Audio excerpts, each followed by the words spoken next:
இன்னைக்கு வீடியோவில் நம்ம 3 பேர் பற்றி நம்ம பேச போகிறோம். எப்படியோ நமக்கு ஒரு நல்ல ஆக்ஷன் பிளாக் மாடி இருக்கு, நம்ம பேசாமல் இருப்போமா? ஆக்சுவலாக பார்த்தீங்கன்னா, இந்த திவ்யா சத்யராஜ்ங்கிற அந்த அம்மா வந்துட்டு ஒரு போஸ்ட் ஒன்று போட்டாங்க. நம்ம தொண்டர்கள்லாம் அதுக்கு ஒரு ரிப்ளை கொடுத்தோன்னே போஸ்ட்டே டெலிட் பண்ணிட்டு போயிட்டாங்க. அது என்ன போஸ்ட்டுன்னு நீங்களாம் பார்த்துருப்பீங்க. அது ஆக்சுவலாக ஒன்றும் இல்லை, நம்ம தலைவரை வந்துட்டு எப்படி வந்துட்டு அசிங்கப்படுத்தணும், எப்படி வந்துட்டு வேற மாதிரி போர்ட்ரை பண்ணணுங்கிறதுக்காக அவரோட ஒரு போட்டியாளர், அவரோட நண்பர், அவரை வச்சு இவங்க பாலிடிக்ஸ் ட்ரை பண்ணுறாங்க. அதெல்லாம் வந்துட்டு செல்லுபடி ஆகும் பார்த்தீங்கன்னா சத்தியமாக செல்லுபடி ஆகாது. இதெல்லாம் தெரிஞ்சுமே இவங்களாம் இப்படி பண்ணுறாங்கும் போது தான் சிரிப்பாக வருது. இவங்க சும்மா இப்போதான் ஒன்று ஜாயின் பண்ணி பேச தெரியாமல் ஒரு ஸ்டேஜில் பேசுறது, என்ன ஒரு கண்டென்ட் கொடுத்து பேசணுமோ அதுவும் ஒழுங்காக பேசுறது இல்லை. ஒரு போஸ்ட் போட்டு அதையும் பயந்துட்டு போஸ்ட் டெலிட் பண்ணுறது. உங்களுக்குலாம் தில் இருந்தால் ஏன் எங்கள் தலைவர் கரெக்டாக நேரம் மோத முடியல? இந்த மாதிரி வந்துட்டு கோலத்தனமாக போய் பின்னாடி நோண்டிட்டு இருக்கிறீங்க. எங்கள் வெற்றி தலைவர் ஜெயிக்க போறாரு எங்களுக்கு உறுதியாக தெரியும். நீங்கள் பண்ணுற இந்த கோமாளித்தனத்திலாம் இன்னும் மக்கள் ஆதரிக்கவே மாட்டாங்க. மக்களுக்கு தெரியும் யாரை வந்துட்டு அந்த சேர்ல உட்கார வைக்கணுங்கிறது. நீங்கள் பண்ணுற இந்த கோமாளித்தனம் எல்லாமே வந்து ஒரு முடிவு 2026 நடக்கதா போகுது. அதை நீங்க பார்க்கதா போறீங்க.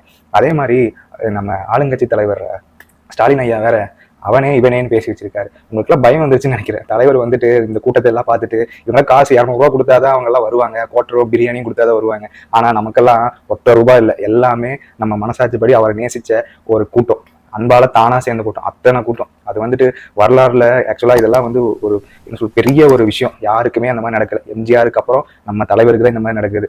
இந்த மாதிரிலாம் நடக்கிற விஷயங்களை பார்த்துட்டு டிஎம்கேல எல்லாத்துக்குமே அப்படியே புளிய கரைக்க ஆரம்பிச்சிருச்சு வயிற்றுல. இதெல்லாம் பார்க்கும்போது இவங்கெல்லாம் பேசுற இந்த கோமாளித்தனமான விஷயத்தை எல்லாம் ரொம்ப சிரிப்பா இருக்கு.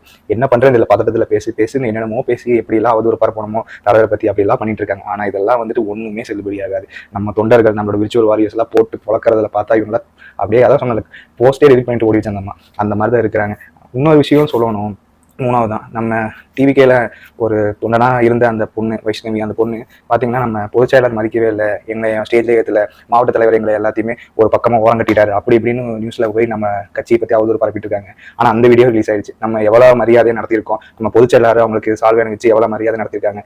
இந்த மாதிரி அதான் டிஎம்கேன்னு வந்தாலே இந்த மாதிரி உருட்டுறதெல்லாம் நல்ல ஸ்பெஷலிஸ்டாக தான் இருப்பாங்க. ஆனால் நம்ம பசங்க விட்டுருவாங்களா? நம்ம கிட்ட டேட்டா எல்லாமே இருக்கு, போட்டு இப்போ புழக்க ஆரம்பிச்சாச்சு இல்லை, இனி பேசுவாங்களா? அதை தான் சொல்றேன்.